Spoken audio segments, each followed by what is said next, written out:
This is it. This is the day. This is a new swing arm. It's a Kruesi Originals swing arm. This is manufactured by Archetype. This is in a collaboration with them. This thing is an absolute piece of jewelry. We'll get to that in a minute. I've got a special guest reporter with me today, Derek George, straight out of Canada, the frozen north. He's learning our language slowly, so bear with him. He's going to bring you down on this new swing arm. We are tearing it out right now. We're going to put it in. What's going on, Derek? What's the word?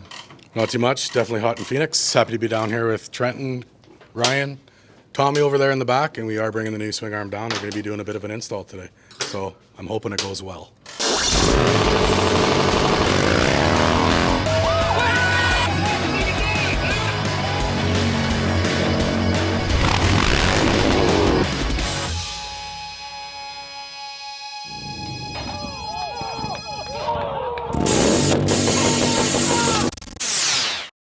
What's a little history lesson on Archetype right now over here?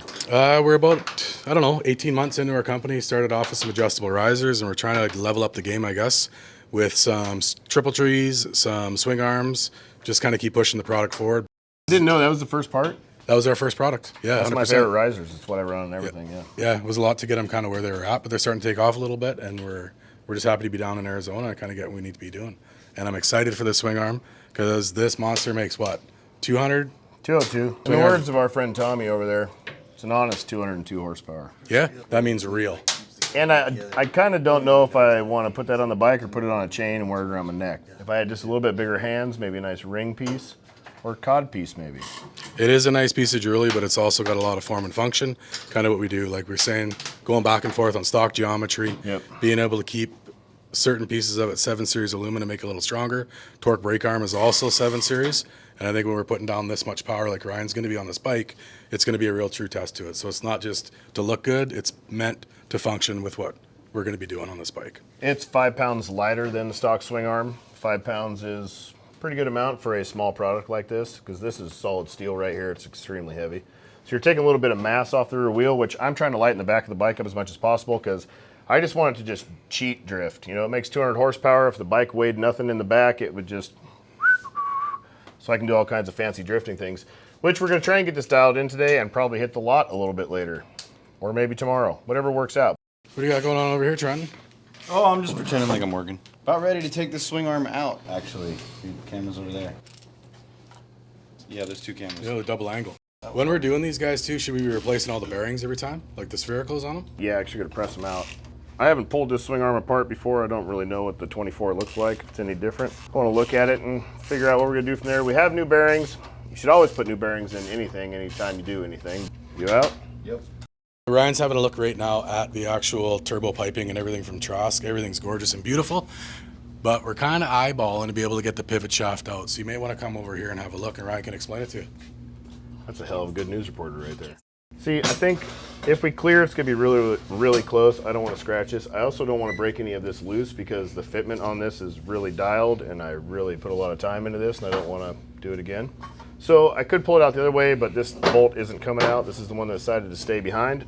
So we're going to try and push her over. Right now, Trent's jacking up the drivetrain so we can take some pressure off of that dude. And Tommy's folding shirts. And I forgot to mention our special cameraman over there. Special guest, Nick Dean. You may have seen him on such shows as the CW's very own Supernatural. He also rode a motorcycle in an Indian commercial. He is the second half, the other half, the partner, the life partner of Archetype Manufacturing and the Vanishing Ones. How you doing? Nice to see you. You just gotta take her till it hits and then put a little pressure on it. Taking off stock foot pegs so we can get into the top bolt and get the clevis off the side. Getting the shaft out is a little bit of a bitch. The shaft is in there. Although we slid that thing right out when we did the motor swap. My professional assessment, Clear. these rear isolators are perfect. Swimmers are like... Isn't it crazy that that technology has not changed at all in... Not a bit. Like even from the old FXR days. It's like 08 when they went to this, right? So right now Trenton's getting the axle shaft out of the rear swing arm. It might slide through that way. Got that bitch. Wow. I did not think that was happening. Yeah, it hits a wall. Hold on, let's go your way. Yeah. Shaft's coming out, June. Shaft's out. Shaft's out. Give me a moment. Oh! Oh! She fell. She's out. I did not have a good grip on that. Effort, knowledge, and witchcraft. That's what that was right there. So it turns out the shaft only goes one way.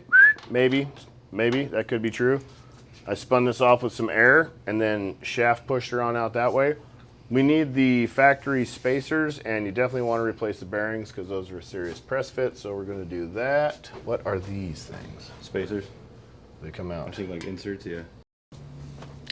This thing's going to be bad. Man, the only thing that sucks is we got to press in bearings now. This thing's going to be fun to get in the old press. I'm going to, should have put these in the freezer a long time ago. For all your bearing needs, Harley Davidson, get OEM bearings, Harley Davidson bearings. And this guy is over here supposed to be filming. Okay. Head level. You're gonna make me look old down here, Nick. I got you in the shot. I'm trying to look 45, not 46. We are, get your own bearings. Today we have a real special guest, Trent's dad. How you been? I'm great. I'm great. Oh, Christ. See it? You guys can be related a little bit, I think. I'm way better looking. The sun's always better looking. As long as the camera's high enough, we will all look beautiful. Here, hold on, I'm 46. You're only in your 30s, right? 44 next month. Oh, I thought you were in your late 30s. Just a little gray in the bush. He dyes his hair that color. He thinks it's trendy. Shaved it once and it came back. You know you got a lot of stress in your life when your dick turns gray. 100%. It's running the business, everybody. What you gotta do is keep it short enough so it still looks dark. What Yeah, look at happened? this dickhead over here. Just thick head of hair. How old are you? 45.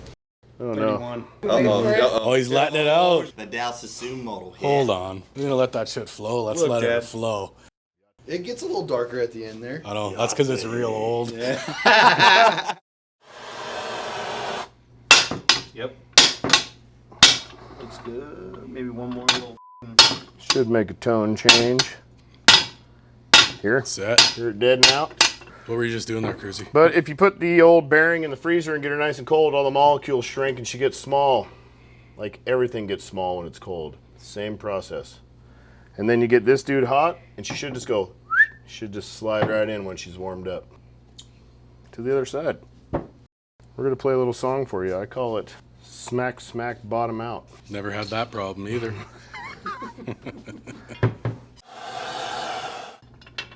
It's nice that this is pretty size on, and then it just steps up a little bit because it lines that dude up for you pretty much on its own. All right, grab hold of them legs, Trent. Grab them legs. When you hear that ting, that precise sound, you've officially bottomed out for your first time. You could put this in a press, block it up, and do all that stuff, but if you heat it and chill the bearings, they do slide in pretty easily. And then once all that stuff goes back to normal temperature, they will be very, very tight. Put a little anti-seize on the inside, that helps as well so it doesn't pull material with it. But when you have one hot, one cold, whatever's going in is cold, whatever is getting penetrated is hot. Remember that, hot on the penetration. I used a 1.25 inch deep socket because it goes around the outside diameter of the bearing. Hammer on in there, it's pretty easy. And a really big hammer. It's a heavy hammer, brother. Dead blow for sure. Won't back chatter on you. I am now going to put the big old socket on the back side, just like I'm pushed it in. Now it's gonna reinforce the outside diameter of this bearing. So I can now push these dudes with a little bit of grist back in there because they go this way and I don't want to push the bearing out at all, but these should technically slide right in here like butter. Really, really tight butter. That's a big hammer, brother. I need a big socket with a long extension upside down. It's like when you spin a quarter almost. Whoa! Everything's fine. Other side. Big socket upside down. So it goes against this guy right here. You want to be, well, coming from this side. Button up against the inside of the bearing, the inside diameter, to support it. And a block of wood. Give me a lift, Trent. And we're up, we're lifting, and we're good. Man, these are tight like a tiger. I just take a big extension and a big socket that's gonna fit. Put it in upside down so you got a flat surface to hit things with.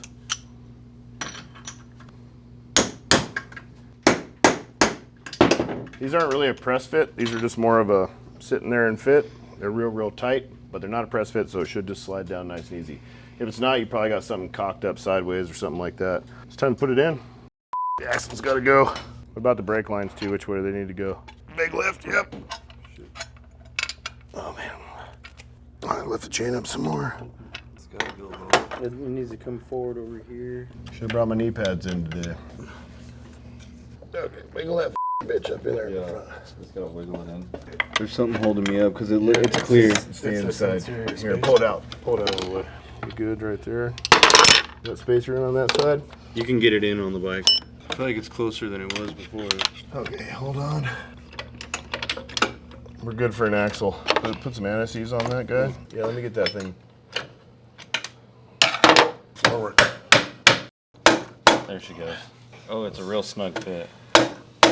Well, I think we've got two major problems. Let's see if we can get all the way in first and find out, but It's almost like you have to line up this side and then slide the axle through. As soon as you start banging on the axle, it dips down. it's fun lining up a bunch of bearings and shit. That is nice. Not over rock. It's not over rock. He's a wrecking machine. You're almost there. Push. You need to push up on the swing arm a little bit. Oh wait, there. Wait, keep going up. Keep going up a little bit. Right there. Oh, right there. What we should have done in the first place, huh? just assumed it was going to fit the exact same as the stock swing arm, but it's Harley Davidson. Oh, Jesus. Let's just take She articulate. Let's get this block in over here and go from there. That's kind of, swing arm 101. Rejack the transmission and make sure the pressure's taken off of it before you try and beat something through it, but I didn't do that.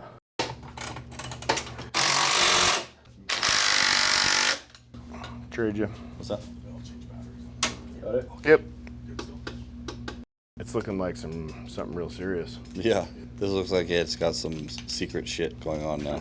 Anytime that we're doing any fitment on a new product, I guess there's always a little bit of nerves to kind of get everything to fit through, and Trent and Ryan made everything fit good with the bearings and everything on it. One thing that we do know from the machinist is we haven't really tested this area for an eyelet on it, so we may have to take this piece, which is going to be for the race stand, the spool, be able to belt saw it down a bit to be able to clear the eyelets on this. We may not have an issue, but we didn't check fitment, so that's going to be a little task to see if we actually need to or not. If we do, going to have to modify the CAD drawing to make sure that it's proper for when we decide to start getting these things out. Weird Yeah, science. because you never know. It's always like. Yeah. Blinding me with science. Oh yeah. remember her name, but Is it Christy Brinkley or somebody else? I'll wash your back. Who was Yes, please. who was the chick from Weird Science? Does anybody remember? Tell us down below who's getting this one right. What's weird science? Oh. Here we go. Weird Science. You know you're expecting that though. Look I at was, yeah. Ooh, it's time to put shocks on. I can't ask a question without all these old going, oh, you don't know about fucking. Trent, even now, that movie would still, like if you watched it, you'd love it. You know what sucks is when you get to the age to You're where right, I the don't. things that you know and love that people that are still adults don't know about, but you're old enough and you do and they don't, and they're iconic things like Weird Science. They're like, what's Weird Science? And you're like, now I know my dad was like, oh, you need to listen to this. This is great. I'm like, I don't know about that shit. I don't want the old things to go away. She's definitely gonna hit bolt and all.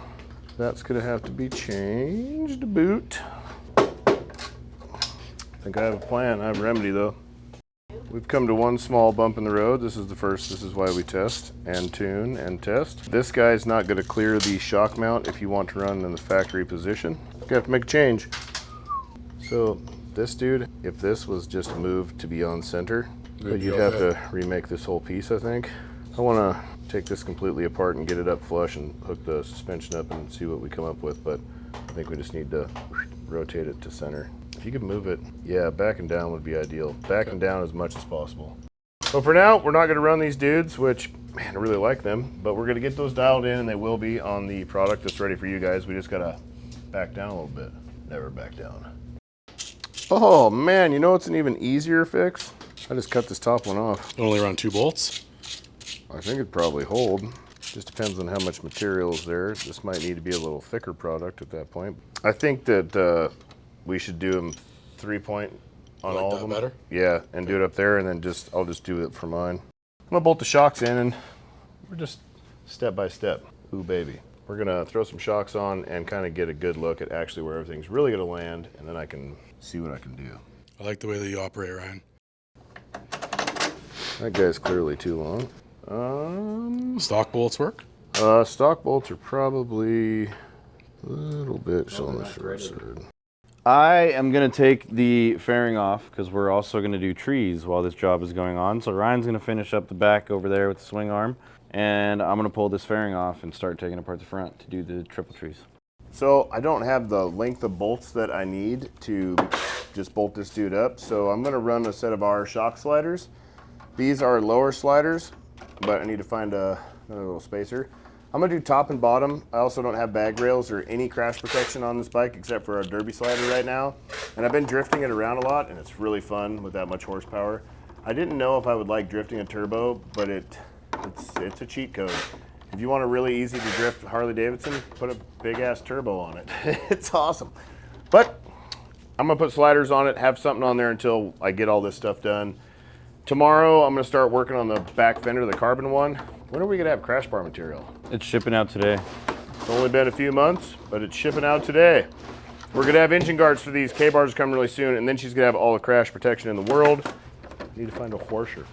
Put my working gloves back on. I like to keep my hands clean, so when I need to grab things and keep them clean, I have clean hands ready to go. All right, little spacer on the inside. All right, I am almost bolted up. I'm putting it in the factory setting. The middle is the factory setting. You can go probably an inch or so higher with the other one, and you can go lower if you want to. Or if you just want to change how the shock geometry works, you can move this and change the pitch of the shock and go shorter and longer and get all kinds of crazy tuning back here if you want to get nerd out on that. I'm putting in the factory spot because it rides really, really good there. I like everything that it does where it's at, so that's where I'm going to run it. But if you're getting into some crazier stuff than me, or no more than me, you can do all kinds of stuff with it. There's stuff to be done. There's the washer I was looking for earlier. Oh man, I don't think these are long enough either. Tommy, you got anything longer? Whatever this is this a 4? I'm gonna have to get longer bolts, that's for sure, but I'll swap those out in a minute. This guy's next. Dairy Queen's here. Oh, it's a buffet. Oh, off. Have you pull that side up over there for me? What side? Or pull that bolt out the bottom and so I can raise the swing arm.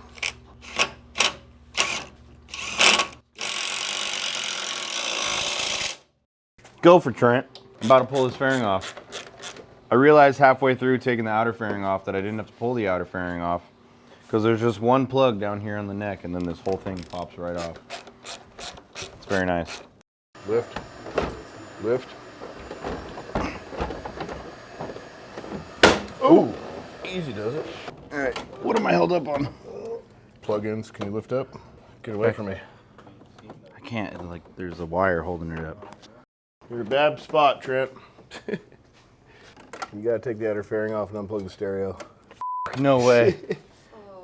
Really? Yeah, lift your back up on there. Well, just get on there however you can. Yeah, you gotta take all this shit off down here. It wraps around. We're learning. Well, so you do have to take the outer fairing off to unplug the stereo. Come to find out. I'll hold it and eat my ice cream. Ice cream's so good. This is pretty enjoyable. What did you get? Cookie dough, whatever it is. Oh, it is. Reese's peanut butter cup and cookie dough. Look at those chunks. Oh my God. Big disassembly team. We get this fairing off of here, then I'm gonna put the rear wheel and finish all that stuff in the back. And we'll take it down, let you guys take a look at it with the swing arm, and then we'll probably flip it around and do the trees. There's a lot of screws. I feel like this has been going on for a while. I have been screwing for a minute. Long time. Long time. Long time. This guy needs to come off somehow now. She just pops off. Yes. Would you take that to the table, please, sir? Okay, so yeah, you do have to unplug the stereo. I'm learning. All right.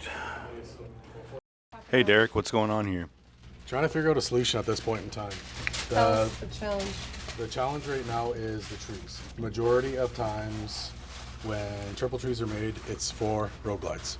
A lot of that stuff you'll see without the actual inserts for the batwing fairing on it. I didn't take that into account when I made these and brought them down. So now I'm Road sweating a glides little bit. also have those because the nacelle bolts on. So it's going to be obviously a little bit of a rejig on this to make sure that we can make it work. What that solution is, I don't know yet, but we're definitely gonna be going back to the drawing board on these ones. You got scans of the original trees, right? 100%. Yeah. Yeah, add the bungs. Road glides, they all have that. Okay. I think it would be good to offer a smooth option, smooth or bunged. Yeah. Because a lot of guys get rid of the nacelle and they want the smooth look. A lot of people will still run that thing for. And with that, we have to put the fairing back on. That's that liquid Cyberdyne shit. Look at that thing. Was it a T2000 or 3000? What was the liquid dude? T1000. T1000. It's a T1000 taking shape as a swing arm. We should call it the T1000. We have Skynet wheels. The T1000 cybernetic organism. Oh, the T1000 swing arm. That's cool. It's like a sport bike thing or something. But really, it's because we're nerds and we named it after a movie character. And you commit to not running the nacelle on a road glide. It looks a lot cleaner. You then commit to getting rid of all of this, which is just as big or bigger of a job than doing this part of it. So you got to have the option for dude that can't pull this off to still be able to run his covers even for the road glide. Shit the bed there. That's the way she goes. Yep, away she goes, boys. We're gonna finish up the back half, put the fairing back on. We'll get another set of trees coming, right? With some dongs. A couple of little doodads sticking off the side. I didn't even notice that. I was just like looking at the trees look so rad. This is what we're talking about. These are the standoffs. This is where your stock nacelle that covers everything up here on a road glide would bolt up, or your fairing for your street glide, or your big giant nacelle for the Road King. These are the mounts. The trees, although as beautiful as they are, would look really good on a road glide that was being stripped down bare and not running that nacelle. But when it comes to like a street glide, Road King, road glide with a nacelle, we need standoff. So gonna go back to the old drawing board, add a couple dongs on the end of this thing. Yeah, so we're gonna put the back together and just put it back together, and she just won't have the trees yet. I was real excited about that. Do you have bolt holes for the cans? Bolt holes for these in the back, on the bottom. Dude, no, that's another one. You're gonna need that for sure, because there's some people that are real particular. And I would say that's probably 80% of them. But if you just had threaded spots, which you might need a little meat, depending on where they tap in, right here and here, front to back, which looks like it might fall right where your pinch bolts are. So that is a dilemma. It's a no-can tree. So, bolt spacing. With the big nut on the back and the washer, we think it's going to hit the pulley, so we're gonna do some test fitting for that. We might have to run a different bolt length with like a flush, thin bolt on it, which will be fine because that thing's got like 1.25 inches of material holding it in place. We just gotta check it out. Worst case scenario, we might have to do threaded holes in the swing arm, which would mean I can't thread this one. I would have to time insert it, which I could do, and then we would have to thread and redraw the other ones. This is why you test fit things. This is the whole process right here. We're developing a first product. Ready?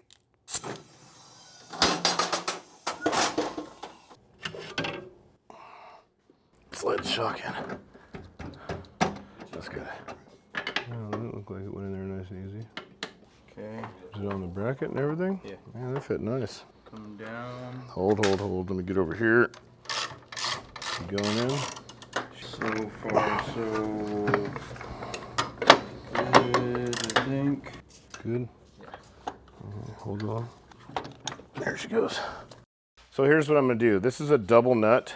These are titanium. It's super lightweight. Double nut is how you get the truest torque. That's the best way to get a true torque, but it's a pain in the ass when you're doing stunt shows and you gotta change tires all the time because it's kind of a bitch with the double nut setup. That being said, I'm gonna set this axle up in the bike and then I'm probably gonna weld one side up. But I've never welded titanium. I don't even know if I can or how to even do it. I'm sure it's the same as steel, but all I have is stainless filler rod. So I might just try and do a little fuse tacks, or I might get it in there and I might just leave it alone. I don't know. But the one that's gonna be sold with this is gonna have a fixed nut on the end because for me, personally as a mechanic, it's easier to service, easier to work with, and a double nut is unnecessary on a Harley Davidson.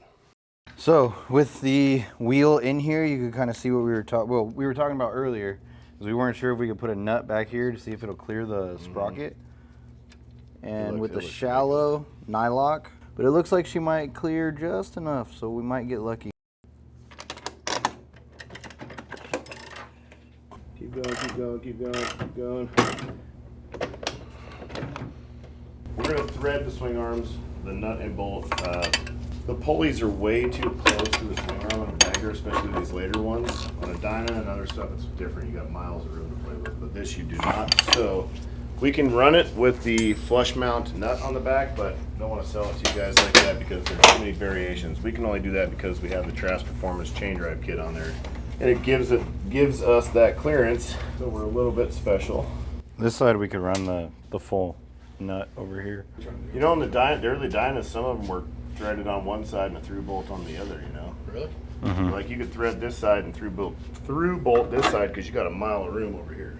Because this is the one that always gives you trouble. This one's always going to be the longer one. You always want to start by putting this shock on first, because then you're going to have to lower the bike weight down onto this side over here to get them to line up. Because I don't know why it is, but every bagger there is on the planet sits like that. There she goes. Let's see if I can find another shallow guy for that. Man, look at that thing. It is unreal. It's like it just looks like the back of a super bike. It's beefier, it's thicker, it's not just a thin swing arm on a big motorcycle. It flows into everything. This bike looks ridiculous. I think I'm in the midst of building one of the dopest baggers ever. Because we got a long ways to go and a whole lot more stuff coming, and this thing's gonna be ridiculous. Go check out Blockhead Moto on his YouTube and see if he's doing anything that could beat us. Let me know what you think. Comment down below. Like, subscribe. Tell your friends. This isn't even the end of the video, but you thought it was, didn't you? That's it, boys and girls. I think we're gonna call it a day today. Maybe you can go home and learn something from this, or you're probably already home learning something from this on YouTube, and you already did that. So here we are, swing arms done. We had good friends in town from Canada. There's dope shit coming out. Lots of progress was made. We're gonna have triple trees on this thing real soon, and we're gonna keep going from there. Thank you guys for having us out. Thanks for the collaboration, and let's keep getting things dialed. That is Archetype Manufacturing. Go check them out. They got lots of stuff. All of their stuff is available on KruesiOriginals.com. For every $5 you spend on there, enters you in a chance to win a custom motorcycle built by us with a bunch of these parts on it all the time. Nicholas? When worlds collided, we were there. Thanks for watching. KruesiOriginals.com. Peace!